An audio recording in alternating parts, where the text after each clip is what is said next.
Hai, Assalamualaikum warahmatullahi wabarakatuh.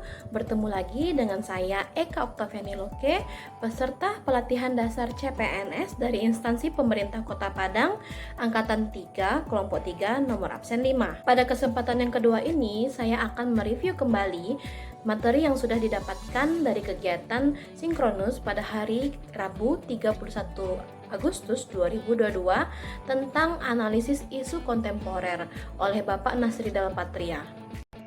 Isu artinya permasalahan atau persoalan yang hangat-hangatnya sedang terjadi, sedangkan kontemporer artinya masa kini.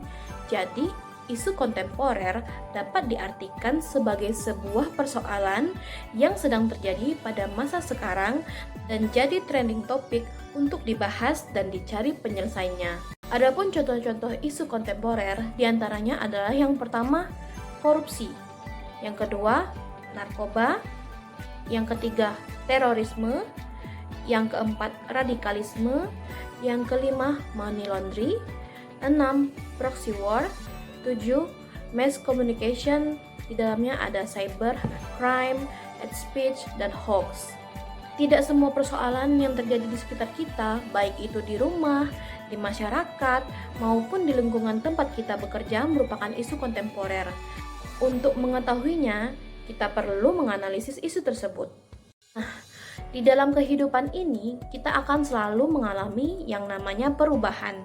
Dan perubahan tidak bisa dihindari, melainkan harus dihadapi.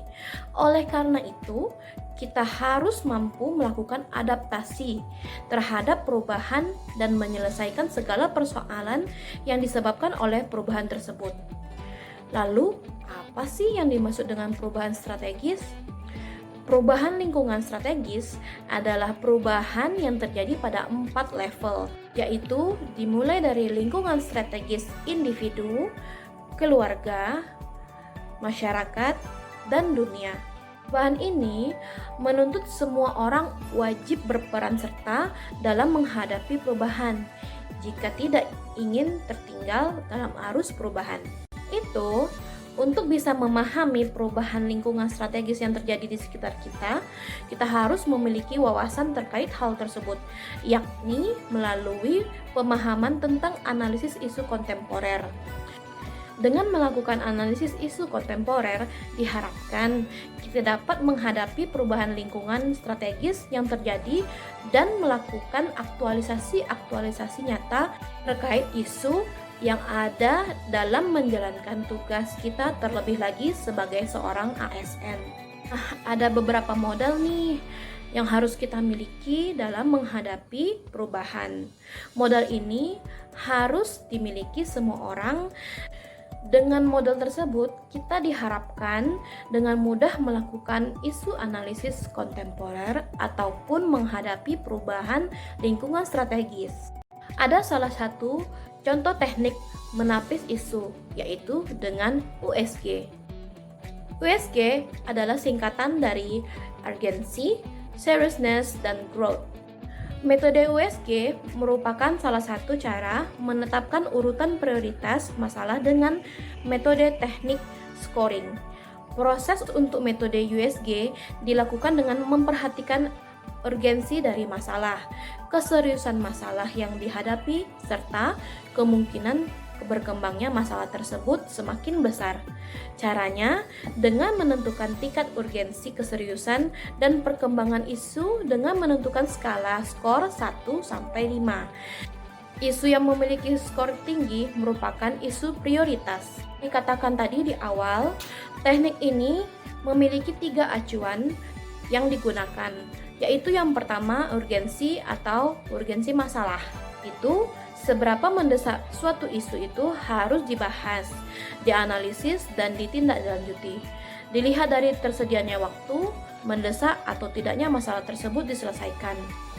Yang kedua ada seriousness atau keseriusan masalah, yaitu seberapa serius sih suatu isu harus dibahas dikaitkan dengan akibat yang akan ditimbulkan dengan melihat dampak masalah tersebut terhadap produktivitas kerja, pengaruh terhadap keberhasilan, membahayakan sistem atau tidak.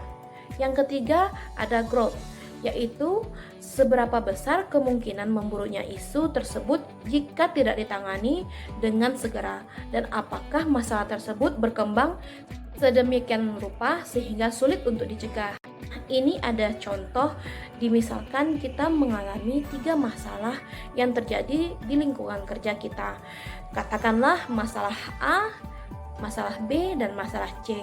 Pada tabel nomor 1, masalah A urgensi memiliki skor 5, sedangkan seriousness-nya memiliki skor 3, dan growth-nya skornya 2, menjadi total 10. Dan masalah B urgensinya bernilai 4, sedangkan seriousness-nya bernilai 3 dan growth-nya bernilai 4, sehingga total skornya adalah 11. Sedangkan masalah C urgensinya ada 4, seriousness-nya ada 4, dan juga growth-nya ada 2, sehingga total skornya ada 9.